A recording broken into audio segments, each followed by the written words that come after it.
उरलेल्या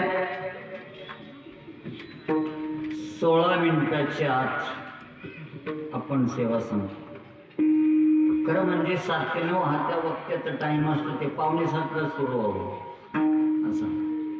पण आपलं सगळं होतं थोडंफार मागं 5-7 मिनिटं उशिरा सुरू झालं तरी आपण 9च्या आत 16-15 मिनिटातच आपण सेवा संपतो. चित्त रंगावं असं तुम्ही करा, असं देवाला म्हणावं.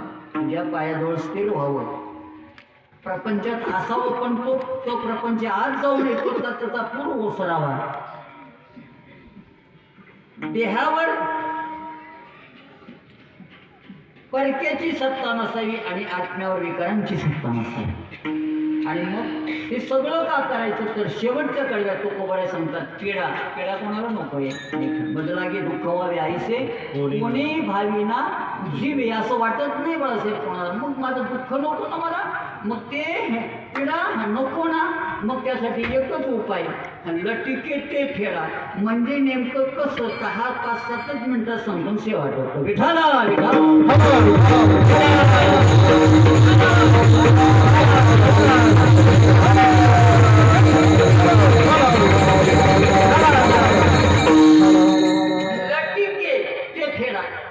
बाजूला करा.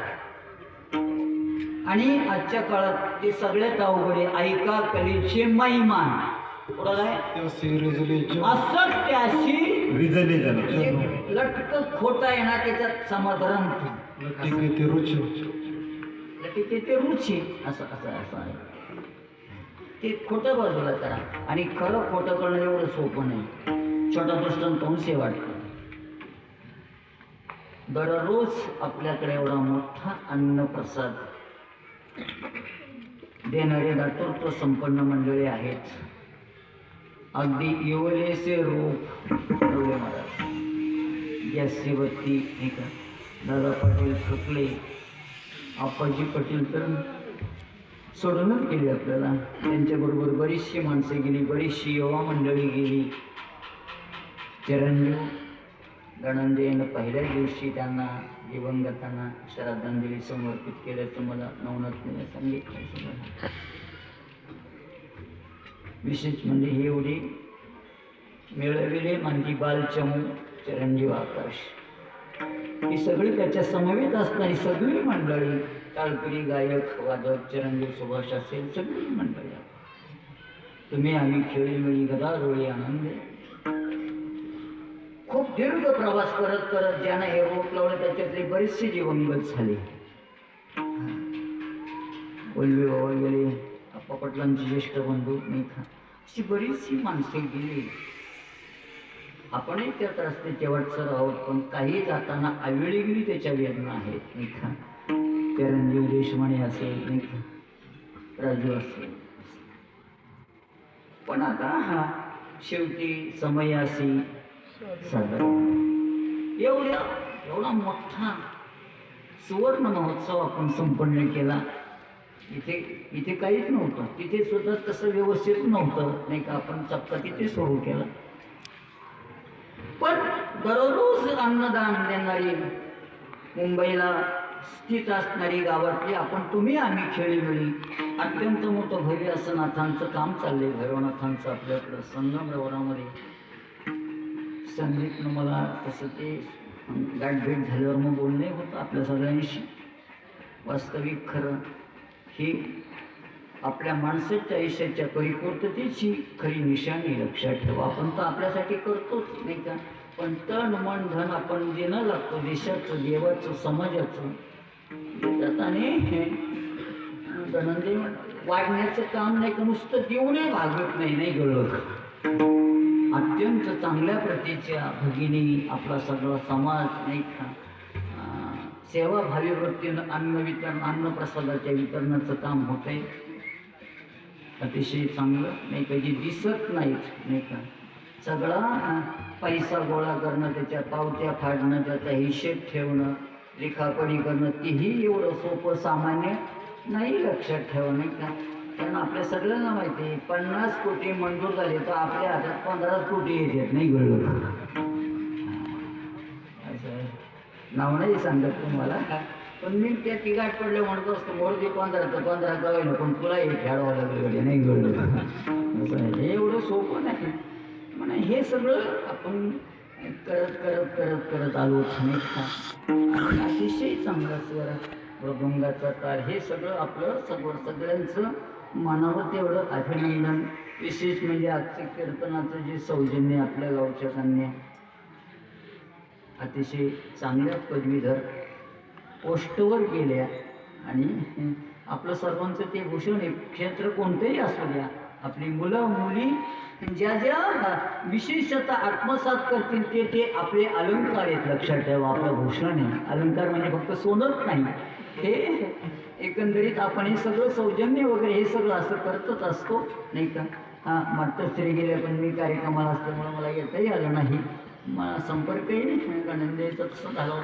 एकंदरीत आपण खूप ताकदीनं हे करतोय आणि या दिशेने जात असताना आपल्याला सफलता करवण्याचं काम परमात्मा करतोय नाही का. शुद्ध रंग व्हावे, रंगा नाही तर सप्ते बंद पडलेल्या किती गावांची यादी तुम्हाला सांगू.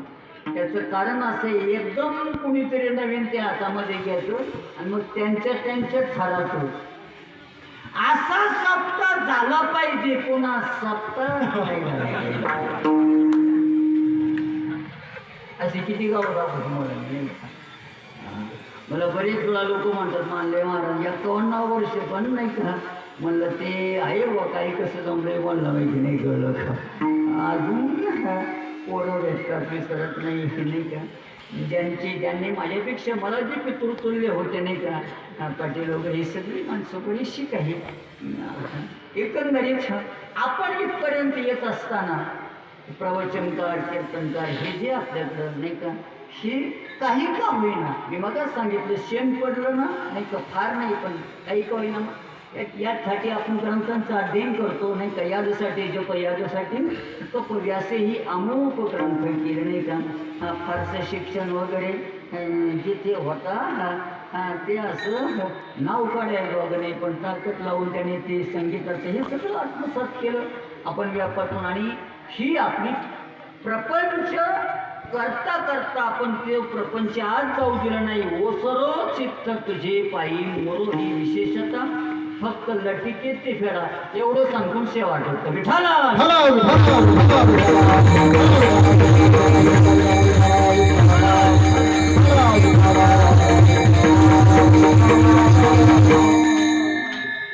सत्य कळणं एवढं सोपं नाही पण काही झालं तरी आपल्याला सगळं काही सत्य कळालं असं नसलं तरी बरंचसं कळाले म्हणून आपण 51व्या वर्षाची वाटचाल करतोय म्हणून एवढं सोपं नाही ते एवढं सोपं नाही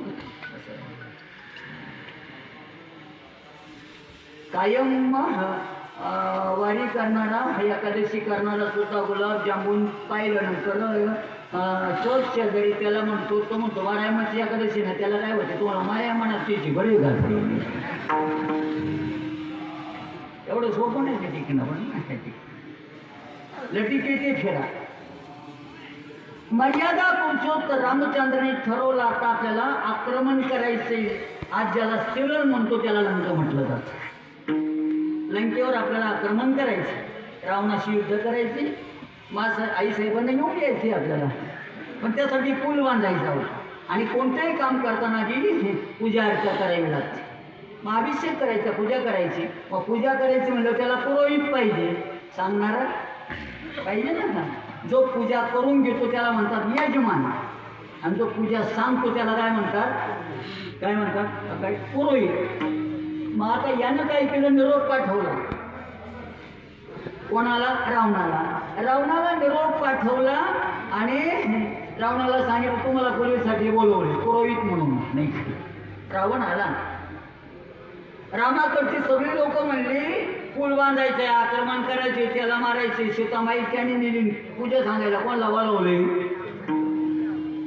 हाय का नाही चक्रे लोक नाही खा रावण आल्यानंतर सांगितलं हे पा पूल बांधायचंय आक्रमण करायचंय सीतामाई परत आणायची कोणा संग बोलायच्यात रावणा संग नीट आहे का लट्टी किती पडा खरं खोटं तर एवढं सोपं नाही कळलं ते कळावं म्हणून फिरतो नाही महाराज नाही का ते उगाच कारण मग टाइमपास म्हणून नाही रावणानं सांगितलं ठीक आहे काय हरकत नाही मी काय तुमच्या पूजाचा सण पूजा करून घेतो पण पूजेमध्ये यात कमी काय ही पूजा करत असताना स्वपत्नीक असावं कसं असावं भगिनी वर्ग स्वपत्नीक म्हणजे बिगर बायकोचा असावं बरोबर आहे की नाही तरी हा म्हणतात तुम्हाला काय घ्या नाही कसे असं ना जाईन आणखी 2-4 मिनिटं गेली म्हणजे ओरा गेलं नाही गळलं हां मागचे तर वाटच पाहून येत नाही खा हां पण अजून 5-6 मिनिटं बाकी येते तरी मी 2-3 मिनिटं तर थांबत नाही सपत्नीक पाहिजे रामरायानं सांगितलं यथा सांग पूजा झाली पाहिजे म्हणून तर तुम्हाला बोलावले मग जे कमी असेल ते तुम्ही वरून काढा आता जे कमी होतं ते ताब्यात कोणत्या होतं सपत्नीक म्हणजे सीतामाई पाहिजेत ना मग रावण म्हटला मी घेऊन येतो नाही या म्हटलं घेऊन तर कसं करायचं ते करा पण ते तुमच्याकडे सोपवलंय सगळं असं गेले घेऊन आले सीतामाईला सपत्नीक पूजा करून घेतली आणि सीतामाईला परत घेऊन गेले पूल बांधायला सुरुवात झाली सगळे लोक असं विचार करते सीतामाई त्याने नेली आपल्याला त्याच्या नदीवर आक्रमण करायचे त्याला मारायचे सीतामाईला घेऊन यायचे त्याच्यासाठी पूल बांधायचं आहे नाही का राम सेतू तसं राम जन्मभूमीचं आंदोलन झालं, तसं राम सेतूचं सुद्धा आंदोलन झालं, लक्षात ठेवा. त्यात आपण यशस्वी झालो. एकंदरीत सगळ्यांच्या मनामध्ये हा विषय होता. रामराय पूल झाला, तिथे गेले, सगळे मेले आणि फक्त रावण राहिला. तुम्ही म्हणता इतक्या लवकर कसे काय मेले? टाईम खालास झाला नाही गेले, मेले सगळे. आणि कोण राहिला? कोण राहिला महाराज? एकटा रावण राहिला, बाळासाहेब. आणि मग ती मधुकेला पडलं स्वप्न. ते स्वप्न असं होते की आज रामरायने आपल्या नवऱ्याला मारून टाकलं. नवरा मेला म्हणजे वैद्य प्राप्त, आपण विधवा झालो. ती अशी मोठ्याने ओरडली, गावाने दिसली. शेजारी रावण झोपला होता, त्याच्या अंगावरचे ते कापड पांघरून काढलं. रावण हसत उठला. ते म्हणजे कधीच हसत नाही ना, हसत उठला. दात काय हसता काय म्हटली ती नाही का? मला स्वप्न पडलंय आणि हे स्वप्न सत्य होईल जाणार, हे खरं होणारं स्वप्न. रामराय तुम्हाला आज मारणार आहे आणि तुम्ही मेले की विधवा होणार आहे. रावण म्हणतो, वेळे तुला हे आता कळलंय, मला पहिल्यापासून माहिती. हे मला मग तुम्हाला तर हे माहिती होतं, सगळे मारणार आहेत पण तुम्ही मारणार. मग ते आणलंच का सीतामाईला? त्याने सांगितलं महाराष्ट्रात जा आणि छत्रपती संभाजीनगर नाही खातं गोड नाव घेतलं. एका आतंकवाद्याचं भांगराचं नालायकाचं नाव गेलं, चांगलं नाव घेतलं. शेजारच्या जिल्ह्याला, आपल्या जिल्ह्याचाही प्रश्न नाही नाही का? अहिल्यानगर नाही का? वेळ नाही राहील आपल्याकडे. एकंदरीत पैठणला नाथांचा भावार्थ रामायण वाच म्हणजे मग तुला कळेल नाही का? वैकुंठवासी धोंडा महाराज, प्राचार्य मामासाहेब, मोठी माणसं, त्यांनी सांगितलं कोणत्याच रामायणाला नाही. कळालं ते भावार्थ रामायणाने महाराष्ट्रापुढे जगापुढं मांडलं. रावण नेमका कसा होता? रावणानं सांगितलं, वेडे हे सगळं असं होणार आहे, हे तुला आता कळलंय, तसं होणार आहे, हे स्वप्न सत्य होईल जाणं. पण हे मला पहिल्यापासून माहिती आहे. मग का सीता चोरून आणली सांगू का तुला? लटिके ते फेडा. लोकांना सगळं खोटं कळले, खरं कुठं कळले? अगं मला खरं कळलं ग. श्रीरामाशी शरण जाता. श्रीरामाशी देव पाहायला गेलो तिथे देव देव. मी जर रामाला शरण गेलो असतो, माझा उद्धार झाला असता, तुझा झाला असता, कारण तू अर्धांगिनी ना माझी. पण या बाकीच्या कुळाचा उद्धार कुणी केला असता? स्मरण मुक्त्वा कलेवर नाही का? आणि त्यांचा उद्धार हे तर काही भजन पारायण वगैरे काही करायला दोघे नाही. यांचा उद्धार कसा होईल नाही का? खडी साखरेचा खडा प्रेमानं खाल्ला तरी गोड आणि रागानं खाल्ला, प्रकाशात खाल्ला तरी गोड, अंधारात खाल्ला तरी गोड असतो महाराज. मग आता त्याकरता मग सकल कुल उद्धरणार्था सीता चोरून आणली. या रामरायाचं दर्शन सगळ्यांना झाले. मरता मरता त्यांचा झालाय उद्धार. आता माझा आज होणारच आहे. रावण हा असा होता हे आपल्या बऱ्याच लोकांच्या डोक्यात नाही. आपण त्याला 10 तोंड लावून दिली, ती चित्र करायची कल्पना आहे. आणि सहज एकदम मला म्हणला, बाबा मला तर काही पटत नाही देवा धर्माचं. म्हणलं झालंच काय? 10 तोंड रावणाला आहेत म्हणला. होताना झोपल्यावर ठीक आहे